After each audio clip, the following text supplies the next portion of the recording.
Imagine a place full of materials that spark your creativity.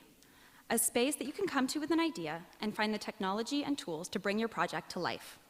Imagine that the space is used by others with innovative ideas and that you all come together to collaborate, share, and learn. These spaces exist, but are often part of an underground community. They're known as Maker Labs, and the people involved are makers. The DH Maker Bus is a mobile makerspace for the London community where people can come together to explore, experiment, and create. So, how did it all begin? In March of 2013, I was one of a bunch of grad students planning to go to a conference in Nebraska. We looked at renting a bus, but found the costs were astronomical. Then, a single remark in a Gmail conversation, maybe you should just buy a bus, started us off down this road, and the DH Maker Bus project had begun. The only problem was, once the trip was over, what do we do with the bus? Let me tell you briefly who we are. We're all students at Western. Ryan is in public history, Beth in archaeology, and I'm in library and information science. The three of us want a more active role in our community. So we brainstormed about what London needs. I have a 5-year-old, and I know from experience that both schools and libraries are in need of diverse learning spaces for children. And we wanted to bring something to bring people together in a way that London had yet to experience. So we decided that a mobile makerspace was the best way to do this. So we became Rhodes Scholars. We brought our idea to our colleagues at Western and researched community groups that we thought would be interested in participating. We launched a social media profile and quickly put together a crowdfunding campaign on Indiegogo. This campaign raised $2,856. Many people from London donated to our cause, leading us to proudly proclaim, "This bus is the community's bus." At this point, we were 12 weeks into our project and had a little under $3,000 to spend on a bus. So we went on a mission to find the perfect bus. This mission may or may not have taken us to a scrapyard. The mission may or may not have succeeded. You decide. The bus looks like this. So it's a little bit of a fixer-upper.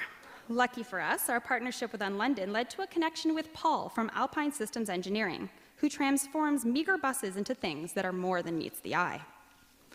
The DH Maker Bus will be a bookmobile for our digital age. Instead of being a part of an underground community, we want to take the value of making out onto the streets and into the public view. We hope to have a modular vehicle in which we can add and remove kits with equipment for things like sewing and woodworking, printing, 3D printing and scanning, recycling and upcycling, and other digital tools for education and creativity. So we've started to go about this in a couple of different ways.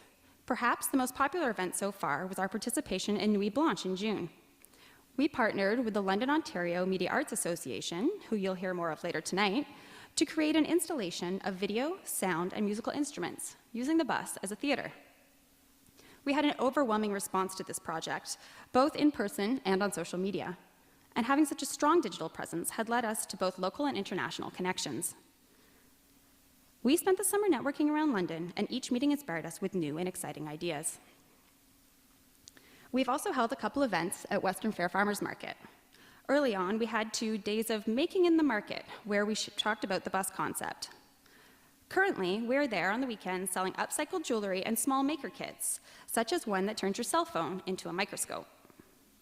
So what is it about our bus that attracts immediate attention and community participation?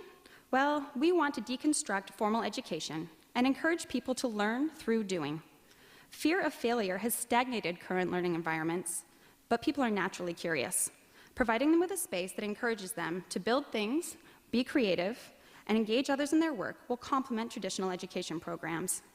We want to give everyone the opportunity to play with ideas, to take things apart, and to put them back together, to have the freedom to fail, to learn, and the courage to begin again.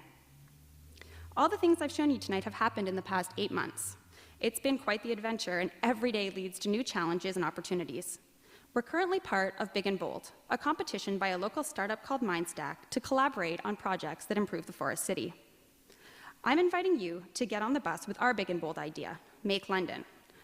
If you've got a coffee pot that tweets at you, a robot made of toothbrushes, or a secret project in your basement or garage, Make London is the place for you to show it to the community. So if my talk tonight has piqued your curiosity, come and join us on November 23rd at the Goodwill Industries Building for London's first Day of Making.